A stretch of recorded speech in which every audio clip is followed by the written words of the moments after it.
اتل ما اوحی الیک من الکتاب واقم الصلاۃ ان الصلاۃ تنہی عن الفحشاء والمنکر، یقیناً نماز روکتی ہے فحشاء سے اور منکر سے۔ یہ عام طور پر لوگوں کے ذہن میں رہتا ہے کہ صاحب یہ نماز ہم بھی پڑھتے ہیں لیکن نماز کے ساتھ لوگ 420 بھی کرتے ہیں، نماز بھی پڑھتے ہیں جھوٹ بھی بولتے ہیں، نماز بھی پڑھتے ہیں بلیک مارکیٹنگ بھی کرتے ہیں، نماز بھی پڑھتے ہیں یہ بھی کرتے ہیں، اور نوجوان نسل میں جو بغاوت پیدا ہوئی ہے دین سے، میں بربلا یہ کہتا ہوں کہ یہ ان مذہبی لوگوں کا رد عمل بھی ہے جنہیں وہ اپنی آنکھوں سے دیکھتے ہیں کہ ہمارے ابا جان نماز میں تو بڑے پکے ہیں لیکن اتنے ہی پکے جو ہیں وہ دکان پر جھوٹ بولنے میں بھی ہیں۔ ظاہر بات ہے کہ بیٹے سے تو چھپی ہوئی بات نہیں ہے،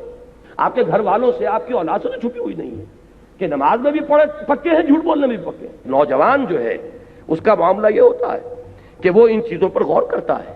چاہے اگر سعادت مند ہے آپ کے سامنے بولتا نہیں لیکن آپ کو دیکھ تو رہا ہے، اس کا ایک اثر وہ قبول کرتا ہے اور وہ سمجھتا ہے کہ نماز بیکار ہے، فائدہ کیا اس کا؟ اگر نماز کے ساتھ یہ بھی ہے، اگر نماز کے ساتھ سنگ دلی بھی ہے، ایک غریب آدمی کو دیکھ کر آپ کا دل نہیں پسیجا، نوجوان جو ہے اس کا بھی تاثر قبول کرتا ہے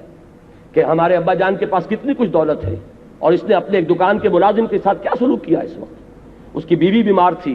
اسے کچھ قرض کی ضرورت تھی اور ابا جان نے کس طریقے سے ڈانٹ دیا، دھتکار دیا ہے۔ یہ نوجوان جو ذہن ہے یہ ان چیزوں کو دیکھتا ہے اور ان سے امپریشن لیتا ہے، اس سے تاثر لیتا ہے۔ تو یہ مسئلہ ہمارے ہاں کے زندہ مسئلوں میں سے کہ کیا وجہ ہے کہ ہماری نمازیں جو ہے بے اثر کیوں ہو گئی۔ قرآن دعوے سے کہہ رہا ہے کہ نماز تو فحش اور بے حیائی کے کاموں سے روکتی ہے، جبکہ ایسے لوگ ہمیں نظر آتے ہیں معاشرے کے اندر۔ جب میں اپنی MBBS سے فارغ ہو کر تازہ گیا تھا منٹگمری جو اب سائیوال کہلاتا ہے، میں نے وہاں دو اشخاص کو دیکھا۔ ایک وہاں حاجی بلیکیا کے نام سے مشہور تھا، اس کی یہ داڑھی تھی لمبی، اور نہ صرف یہ کہ نماز میں 100% بلکہ وہ خاصا آسودہ حال کھاتا پیتا آدمی تھا، اس کے پاس ڈپو تھے اور ڈپو ہی میں بلیک ہوتی تھی، تو وہ اذان بھی خود جا کر دیتا تھا،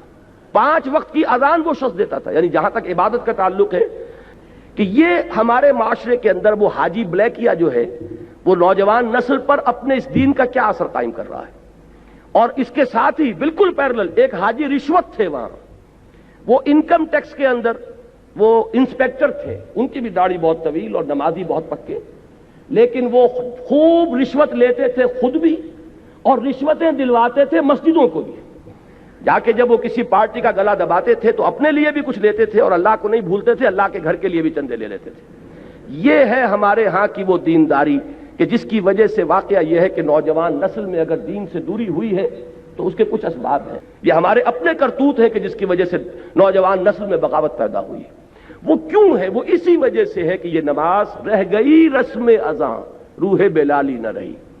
پوری زندگی کے ساتھ اس کی کوئی کوآرڈینیشن نہیں ہے، اس کی کوئی مطابقت نہیں ہے۔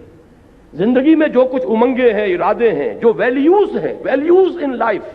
اس کا اس نماز کے ساتھ کوئی تعلق نہیں رہا۔ یہ ایک اپینڈکس ہے، یہ ایک ضمیمے کی حیثیت سے انسان کی زندگی کے اندر علیحدہ جڑی ہوئی شے ہے، اس کا اس کے اصل سیرت سے، اصل کردار سے کوئی تعلق نہیں۔ یہ وجہ ہے کہ یہ نماز وہ نماز نہیں ہے۔ ہمارے ہاں سے اگر 1 لاکھ افراد حج کر کے آئیں تو کوئی 1% دیانتداری معاشرے میں ہر سال اگر بڑھے، 1 لاکھ افراد کے حج کرنے سے، تو آج 40واں شروع ہو چکا ہے، 40% تو ہمارے ہاں دیانتداری بڑھتی اور بددیانتی گھٹتی، لیکن نہیں، معلوم ہوتا ہے کہ وہ جو کچھ ہے وہ سب ہے، نماز و روزہ و قربانی و حج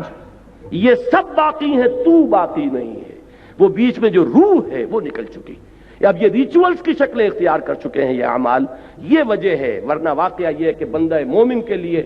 سب سے بڑی تلوار وہ یہ نماز ہے، اللہ کے ساتھ تعلق قائم کرنے والی سب سے بڑی چیز نماز ہے۔